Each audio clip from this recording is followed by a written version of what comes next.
Salut à toi et bienvenue dans cette deuxième vidéo du Super Challenge poulet contre lapin.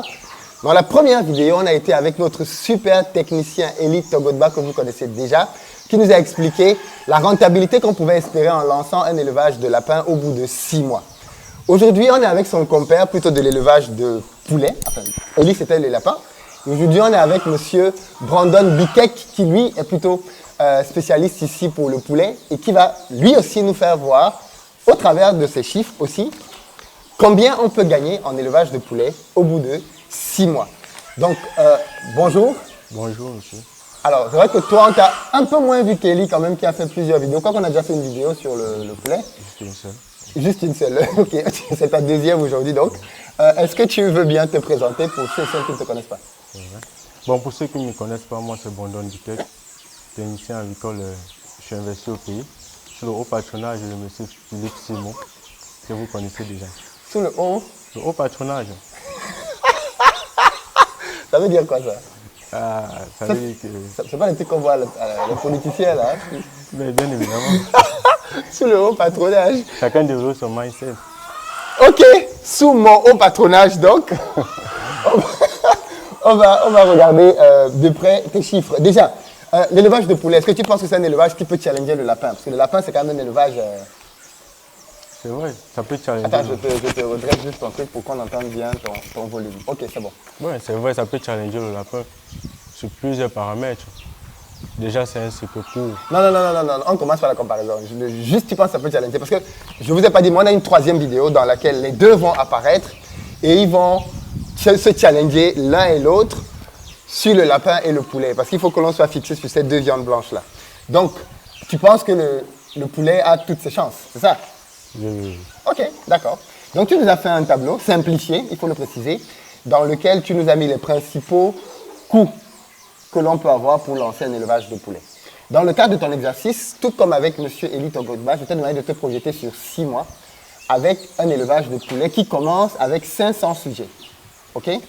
Donc, je précise qu'en 6 mois, on peut faire 3 bandes. Ok? Dis-nous donc, quelles sont les dépenses que l'on peut faire? Bon, les dépenses liées à l'élevage de poulet de chair parce que ici, on fait face à un élevage qui passe sur 2 mois. Quand je parle de 2 mois, ça veut dire vide sanitaire plus suivi de la vente. Donc les dépenses qui sont allouées à ce domaine sont premièrement l'achat de poussins.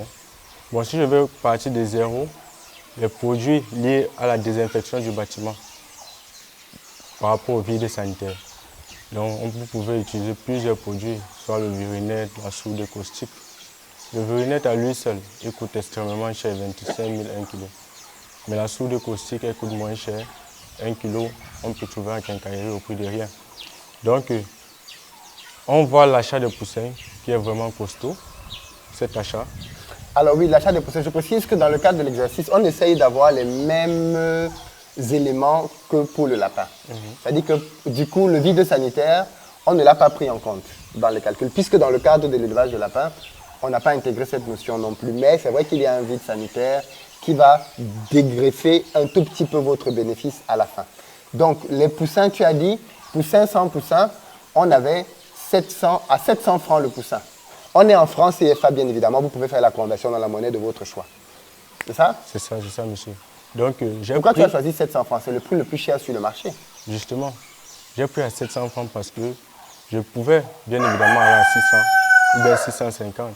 Mais celui-là qui ira acheter, il trouve plutôt sur le prix à 700. Ça veut dire qu'il faut prendre un prix optimal. Le cas le plus défavorable, justement. C'est ça. Okay, il faut prendre à ce prix-là. Et à 700 francs, je pense que ce sont les poussins qui viennent déjà étant vaccinés. C'est vrai, ça vous coûte un peu plus cher. Pourquoi? Parce qu'il y a juste une différence d'un seul vaccin. Le vaccin du premier jour, pour moi. Bon, quand les poussins viennent vacciner par nébulisation, on peut refaire les vaccinations au 12e et au 35e jour. Mais pour mesure de précaution, la personne peut continuer avec le 7, 14, 21. Donc, déjà, il vaccine le 7e jour, le 14e jour, le 21e jour. Donc, poussins venant étant vaccinés, vous pouvez prendre à 700 francs et refaire 3 vaccins. Donc, à 700 francs, 500 poulets, ça nous coûte 350 000 francs. Justement, monsieur. Deuxième poste, l'aliment. Là, l'aliment coûte extrêmement cher en ce qui concerne l'élevage du poulet de chair. Là, je suis parti sur la base de 4 kg pour ceux qui ne s'y connaissent pas encore, pour ceux qui sont débutants. Parce qu'au fur et à mesure que vous vous lancez dans le domaine du poulet de chair, vous pourrez avoir des mesures pour réduire votre alimentation. Aller peut-être de 4 kg du premier au 45e jour à 3,5 kg. Donc, je suis parti sur la base de 4 kg.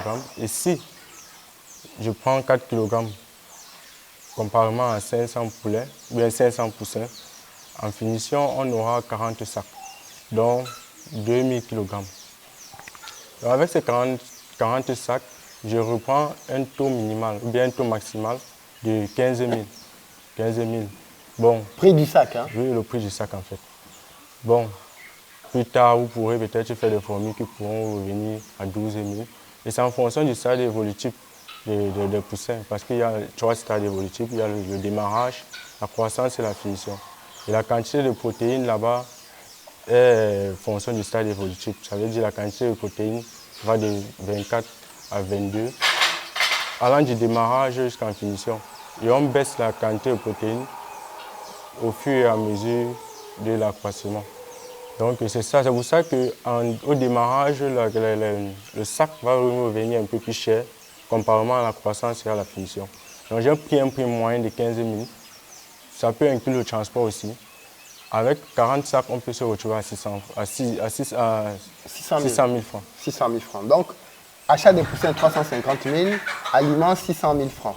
Produits vétérinaires. Là, j'ai pris les produits vétérinaires. J'ai d'abord ressorti les vaccins. J'ai dit tout à l'heure que je prenais 3 vaccins, dont le 7e, le 14e et le 21e jour. Et les vaccins viennent sous 2 formes. Les formes de 500 doses et les formes de 1000 doses. Quand on parle de 500 doses, ça veut dire pour 500 sujets. Quand on parle de 1000 doses, ça veut dire pour 1000 sujets. Donc je me suis focalisé ici sur la forme de 500 doses qui est commercialisée plus communément à 2500 francs, la forme de 500 doses. Donc, fois 3, ça nous revient à 7500 francs. Les autres produits vétérinaires, j'ai pris à 60 000 francs en fonction de la gestion. Quand je parle en fonction de la gestion, ça veut dire que les produits deviennent de plus en plus chers quand on quitte du stade préventif au stade curatif. Ça veut dire que si vous prévenez juste vos maladies, vous aurez moins, le coût de production sera moins élevé par rapport au stade curatif. Si vous êtes à un stade où vous devez seulement traiter la maladie. Parce que les poulets, la prévention se fait toujours au début. Et à ce stade-là, les poulets consomment moins d'eau. Donc, au fur et à mesure qu'ils grandissent, la quantité d'eau augmente. Et comme on dose ces produits-là dans de l'eau par eau de boisson, bien évidemment, vous allez vous voir, on va voir la quantité de produits dosés dans de l'eau augmenter. Oui. Ce qui va faire en sorte que le coût de production des produits va également augmenter. Donc, je conseillerais à ceux qui se lancent de beaucoup plus prévenir au lieu de passer au stade curatif. Alors, je précise qu'on a ici une capacité de 11 000 poulets de chair, qu'aujourd'hui, on a occupé 4 bâtiments, donc on est pratiquement à 8 000 et quelques, et que c'est lui qui est en charge de la gestion de ces 4 bâtiments avec son personnel, son équipe, pour pouvoir nous permettre de satisfaire les besoins de la population. Je précise aussi que, bien évidemment, on a une formation en élevage de poulets dans laquelle on vous explique de A à Z comment faire pour trouver vos clients avant même de commencer à produire et derrière, comment faire pour produire votre poulet efficacement, avec quelle formule vous pouvez réduire vos coûts de production, comment faire pour que vos bêtes soient prêtes, non pas en 45 jours, mais en combien de jours? En 35 jours. En 35 jours, ce qui permet de gagner 10 jours, ce qui est juste énorme. Ça permet de faire fondre les coûts de production. Donc, on a vraiment fait une formation qui se veut assez complète, dans laquelle on a aussi mis, bien évidemment, des outils de gestion, la biosécurité, bref, tout ce qu'il faut pour pouvoir se lancer de manière sereine et démarrer un élevage de poulet et gagner de l'argent avec ça. Donc, si vous voulez vous former en élevage de poulet, dans la barre de description, vous avez un lien qui vous permet de rejoindre l'académie avec des centaines de personnes qu'on a déjà formées, dont plusieurs ont déjà fait des témoignages ici sur la chaîne pour expliquer comment est-ce qu'ils gagnent de l'argent grâce à la formation et grâce, bien évidemment, à leur élevage de poulet derrière. Il y a toujours de la place pour gagner de l'argent avec l'élevage de poulet. D'ailleurs, vous allez le constater vous-même à la fin avec les chiffres que l'on va obtenir. Donc, bâtiment avec... Alors maintenant, on arrive le 3e grand poste, enfin le 4e parce qu'on a eu les poussins, on a eu l'aliment, on a eu les produits vétérinaires. Et maintenant, on arrive au niveau du bâtiment. Oui, justement. Et c'est ici que beaucoup de gens font l'erreur de vouloir construire. Pourquoi c'est une erreur? C'est une erreur parce que pour celui qui ne s'y connaît pas, il va se lancer dans la construction du bâtiment, mais bien après, il aura des regrets. Parce qu'il y a certaines normes liées au bâtiment, il y a certaines normes liées à la direction et à l'orientation du bâtiment qu'il faut respecter pour limiter au maximum le taux de mortalité. Par exemple, il y a certains qui ignorent complètement le lanterneau alors qu'ils utilisent les fours à bois. Parce que là, il y a deux types de lanterneaux. Il y a le lanterneau asymétrique et le lanterneau symétrique. Mais il faut tenir en compte le lanterneau, il faut tenir en compte la direction du bâtiment, bien la direction du vent dominant. Il faut tenir en compte la hauteur des murs, il faut tenir en compte la dimension des mailles. Tout ça, ça entre en jeu lors de la construction du bâtiment.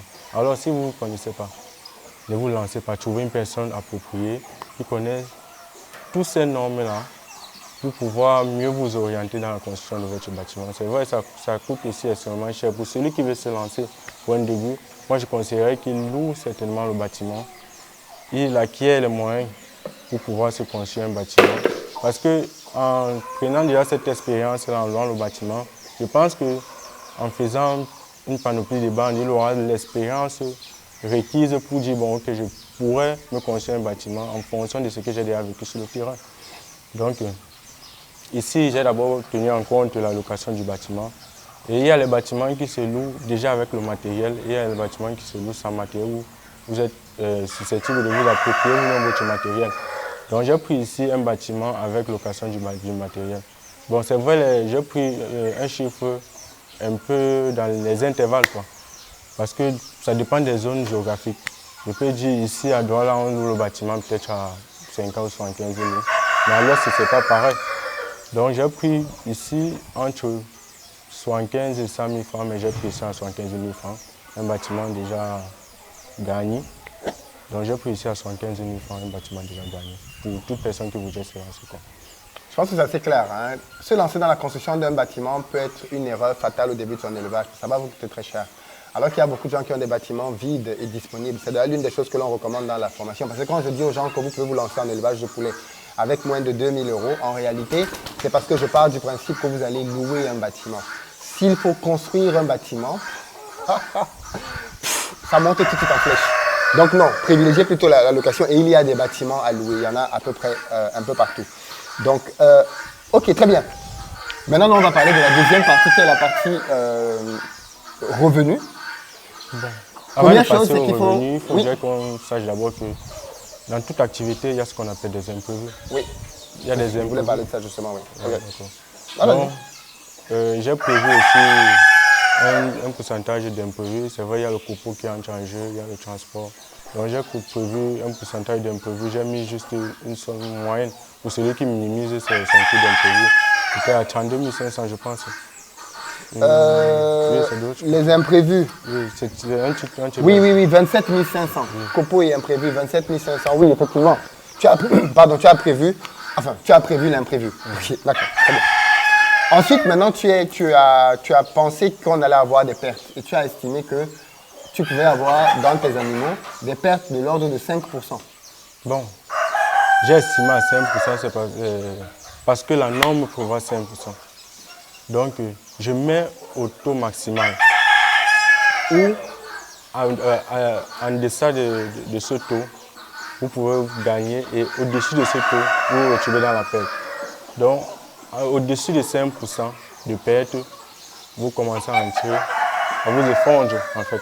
En gros, si vous avez plus de 5% de perte, votre technicien n'est pas bon, il ne fait pas son travail. D'accord. Clairement. C'est ça. Clairement. Et ça dépend ici on atteint quoi comme pourcentage en perte? 2%. 2%. Donc ici, on fait du 2%. Vous voyez, là, on a mis 5%.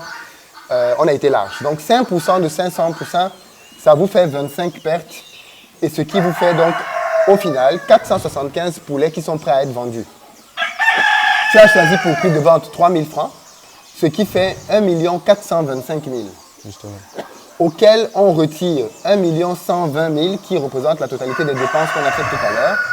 Et on est donc à 305 000 francs au bout d'une bande. 305 000 francs au bout d'une bande, donc 45 jours, que l'on multiplie par 3. pour avoir au final 915 000 francs de bénéfices. Ce qui est bien évidemment beaucoup plus grand que les bénéfices que l'on a avec le lapin. Mais attention, il faut comparer les choses comparables. Ici, on a fait un investissement de 1 120 000, alors que de l'autre côté, on avait fait un investissement de... C'était combien déjà? 68 000. Non, c'était 68 000 plus 80 000. C'était un investissement de 150 000 à peu près. Donc, avec 150 000 de l'autre côté, effectivement, on avait 150 000 de marge à la fin. Et ici, avec 1 120 000, on a 305 000 francs de marge. Bon, je tiens à noter, ou bien je tiens à rappeler que ces chiffres peuvent aller en ascendant comme aller en descend. Pourquoi? Parce que ici, j'ai pris juste la marge haute. Et je n'ai pas aussi tenu compte de la main-d'œuvre parce que je pense que toute personne pourrait peut-être se décider de prendre une autre personne pour gérer le cheptel ou bien de le faire soi-même. D'accord. Et puis, les personnes, dans le cadre de l'exercice, on n'avait pas pris en compte la main-d'œuvre dans les lapins, donc on ne va pas prendre en compte la main-d'œuvre ici. Mais, donc, si on regarde d'après les calculs, l'élevage de poulets est plus rentable, c'est ça? C'est plus rentable, mais ça nécessite aussi beaucoup de moyens. C'est ce que vous l'avez dit. Est-ce que c'est plus rentable? Ce n'est pas vrai que c'est plus rentable. Puisque justement, ici, on a mobilisé 1 100 000. 120 000. 1 120 000 pour obtenir 300 000 francs à la fin.